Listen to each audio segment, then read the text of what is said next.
Madame Rokaya, présentez votre demande. Votre honneur, mon mari possède le magasin Champion en devenir, 2 étacs remplis d'équipements sportifs. Des ballons, des chaussures de course, des vélos, des tapis de yoga, des haltères. Tout le matériel est de première qualité. Le stock vaut facilement 35 millions de francs. Et les ventes, tous les clubs sportifs de la ville s'approvisionnent chez lui. Je demande ma part pour investir dans une salle de gym privée pour l'élite. Monsieur Moussa, votre magasin est-il aussi rentable? Mon magasin approvisionne effectivement tous les clubs sportifs, madame le juge.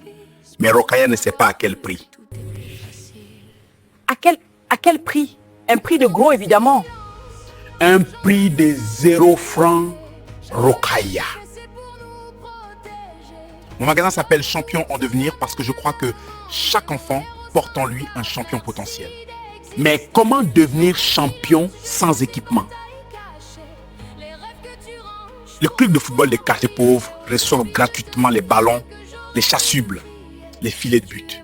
Les clubs d'athlétisme reçoivent gratuitement les chaussures de course, les chronomètres. Les filles qui veulent faire du basket mais dont les parents ne peuvent pas payer reçoivent tout l'équipement gratuitement. Je fournis même les uniformes. Tu donnes tout cet équipement? Tout. Parce que j'ai été cet enfant, Rokaya. J'étais doué pour la course, mais ma famille ne pouvait pas m'acheter de vraies chaussures de sport. J'ai couru pieds nus pendant 3 ans avant qu'un bienfaiteur ne me donne ma première paire.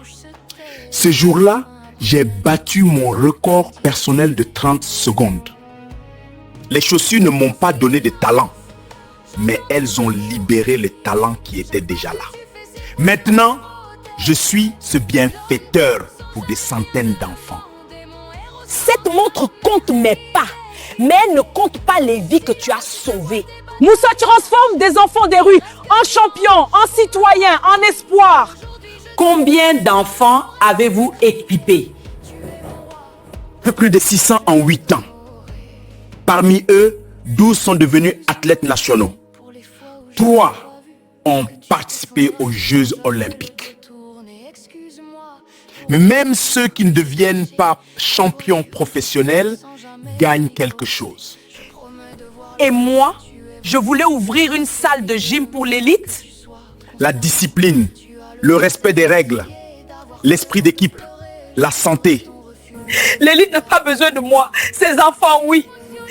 Moussa, je suis une égoïste superficielle. Le sport sauve plus d'enfants de la drogue et de la délinquance que toutes les prisons du monde.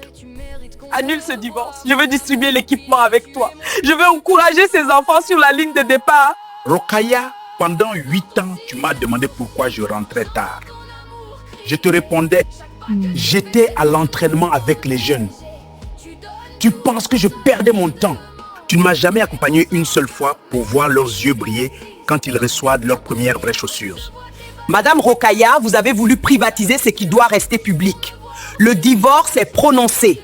Les champions en devenir continueront à naître, mais vous ne verrez pas leur victoire.